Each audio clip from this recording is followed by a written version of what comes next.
Bonsoir à tous et bienvenue dans cette nouvelle édition du Viva Événement. Voici les principaux titres. À la une de l'actualité, plus de 89% de réussite. Les résultats officiels de l'examen pour l'obtention du diplôme de CEPE seront affichés ce soir pour la ville d'Antananarivo. Et après les examens, place maintenant aux grandes vacances pour les tout-petits. Le départ vers la plage et le soleil commence. Sur les zones d'embarquement, rien n'a changé. Saleté et puanteur fait leur célébrité. L'enquête sur l'assassinat de la chinoise retrouvée morte à Somanadaran continue. Les enquêteurs commencent à visionner les vidéos de surveillance. En attendant, Somanadaran commence à faire peur à beaucoup. Et dans les actualités internationales, les spécialistes de l'OSCE entament leur enquête à Donetsk après le crash du Boeing 777 de la Malaysia Airlines.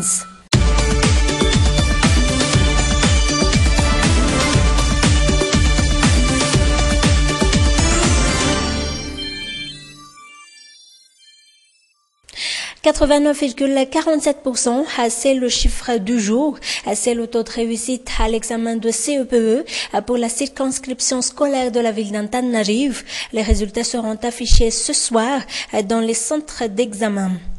Mais avant cette publication, à l'INFP Mamassen, à ce jour, les correcteurs et les membres des jurys ont peaufiné les résultats. Le dernier des étapes pour la correction, nos journalistes à Tuvrakutravon et Nzaran Jiansu ont pu visiter ce centre pour vous.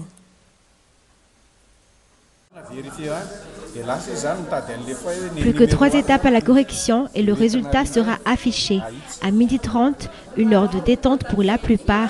Ici à l'INFP Mamassen, la ferveur des corrections continue.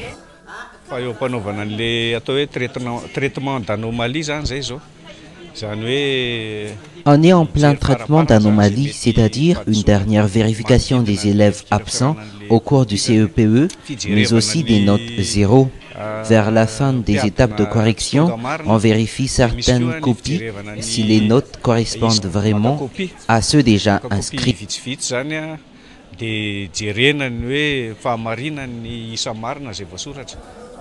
À chaque salle, sa propre fonction.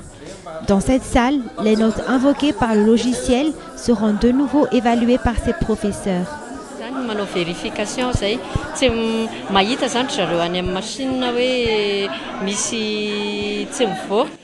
On fait toujours des vérifications car certaines machines ne trouvent pas les notes, donc on recherche de nouveau les copies pour revoir les notes. Des fois, les correcteurs oublient de corriger certaines parties et souvent, les notes ne sont pas bien calculées.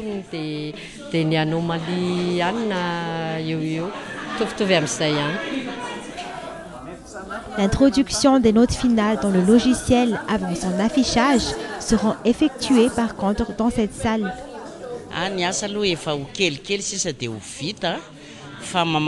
Notre travail va bientôt s'achever. On regarde juste les anomalies qui ont bien pu subvenir durant les dernières corrections. Les résultats seront affichés d'ici quelques heures.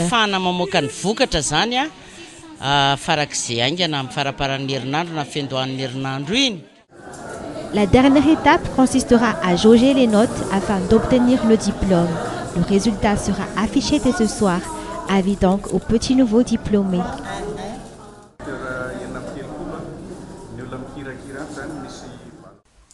Et c'est parti donc pour les vacances, pour les tout petits et surtout pour ceux qui ont passé avec succès les examens de CEPE. Les zones de stationnement des taxis brousse commencent ici peu à se remplir pour le départ en grandes vacances. Des stationnements qui sont tristement célèbres avec leur saleté. Zurumersu et Nzaran Jiansu ont visité l'un de ces zones de stationnement. Fasankaran est des endroits les plus fréquentés de la population. Un rendez-vous pour les chauffeurs et les passagers, mais aussi de la saleté. Malgré les nombreuses interdictions déjà prescrites, certaines personnes n'y voient pas d'inconvénient à les corrompre. Aucune gêne, chacun fait leurs besoins là où bon leur semble.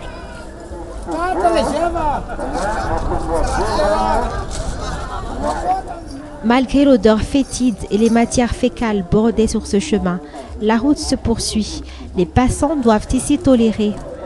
Non loin de là, des toilettes publiques, des toilettes qui reflètent tout de même la propreté. Les responsables effectuent leur travail à la perfection. On nettoie toujours les toilettes. Quelquefois, certains clients salissent le contour des toilettes, donc on est obligé de nettoyer avant qu'un autre client se plaigne de la saleté. 50 arrières à 100 arrières, un prix abordable pour faire ses besoins dans ces toilettes. Pourtant, certains, faute de mauvaises habitudes, trouvent toujours un prétexte pour ne pas y aller. Quand certaines personnes sont très pressées, donc ils urinent n'importe où. Souvent, quand on est pressé, on va là où bon nous semble pour uriner. Pauvreté et mauvaises habitudes font souvent bon ménage face à la vie quotidienne de la population malgache qui ne cesse de se dégrader. Et en parlant de saleté, les communes environnantes ne sont-elles aussi épargnées par les ordures qui envahissent les rues, même celle qui est proche d'Anjalant, le lieu de dépôt d'ordures pour la capitale. Elles n'arrivent pas à se débarrasser de ces déchets. La raison en est les travaux d'entretien de la rue, menant vers le site d'Anjalant à Nessou. Et Nzara Ndiansou ont fait un reportage sur ce sujet. Pas de grands changements aperçus au niveau des déchets.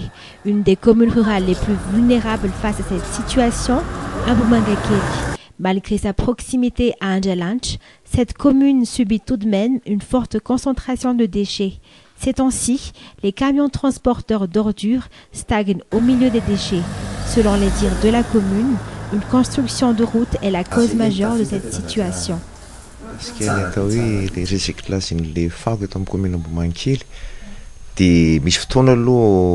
L'accroissement des déchets ne dépend pas souvent de la commune, mais du transport.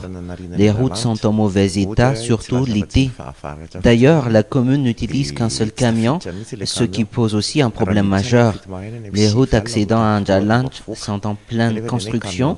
Voilà pourquoi la stagnation des déchets. Heureusement, lundi, la route sera de nouveau opérationnelle.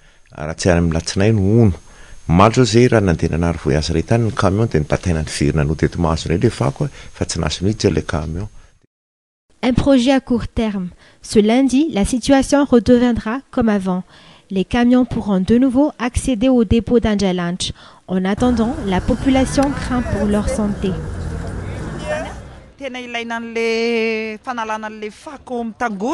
Il est nécessaire de dégager les ordures, car elles sont souvent source de maladies.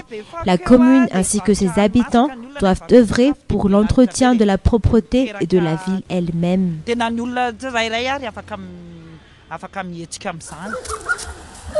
Face à cette accrue de déchets, la conscience de tout un chacun vis-à-vis de la propreté est ici sollicitée.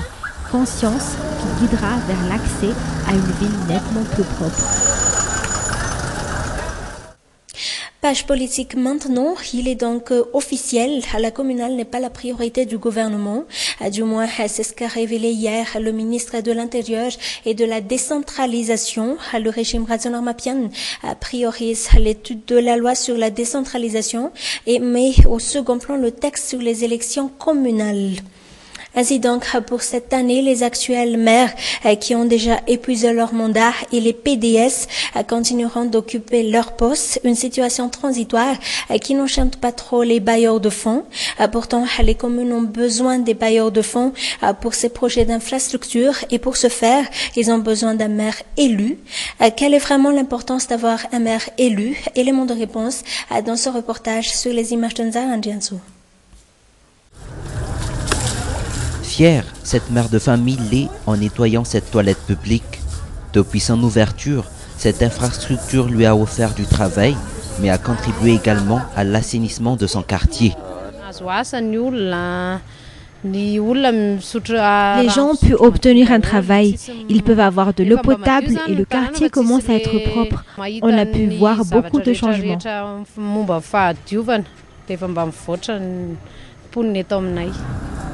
Toilettes publiques ou bornes fontaines, toutes ces infrastructures ont été construites par la commune. Des exemples qui montrent la place de cette collectivité territoriale de base en matière de développement. Mais d'où proviennent les financements? Pour la commune rurale d'Anousa Twanjefan, la contribution des bailleurs en est pour quelque chose.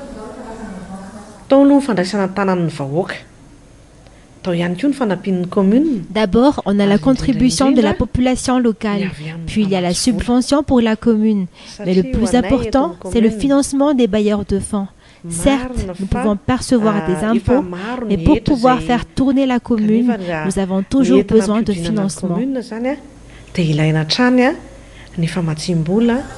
En 2012, la commune rurale d'Anoussa-Tandjefan était parmi celles qui a eu un taux de pression fiscale élevé, allant jusqu'à 70%. Un taux certes élevé, mais n'aide pas trop la commune dans ses projets de grandes infrastructures. Et toujours dans cette page politique, un clin d'œil pour les musulmans. Après Amsterdam et d'autres régions, et Radzonamapian a offert ce jour aux musulmans de la mosquée des 67 hectares des denrées alimentaires, du riz, du lait, du sucre, mais aussi de la farine. Passons maintenant aux actualités internationales en Ukraine et les suites du catastrophe aérienne qui s'est produite dans l'est du pays il y a 2 jours. Le lieu du crash est sous contrôle par les séparatistes, par des milices séparatistes plus précisément. Une trentaine d'inspecteurs de l'OSCE ont pu tout de même accéder sur place et mettre un périmètre. Ils ont obtenu la création d'une zone de sécurité de 20 km tout autour. Une soixantaine d'experts malaisiens doivent aussi se rendre sur place dans les prochaines heures. On fait le point avec ce reportage de France 24. Предупреждаю сразу, ваша охрана охраняет вас, кто пересечет и нарушит мой приказ, будет адекватно. À peine arrivés sur les lieux, le ton est donné. Ces inspecteurs de l'OSCE viennent pour la première fois sur le site du crash. Mais leur mission s'avère compliquée par la présence d'insurgés pro-russes. Quelques minutes de négociation plus tard, les inspecteurs débutent leur travail sous étroite surveillance. Bien sûr, il y a beaucoup d'attentes à plusieurs niveaux et dans plusieurs pays pour faire venir des experts ici et des équipes de secours. La priorité numéro 1, c'est de s'occuper des corps qui sont déjà en train de se décomposer par ces fortes chaleurs. Mais après 75 minutes, coup de théâtre.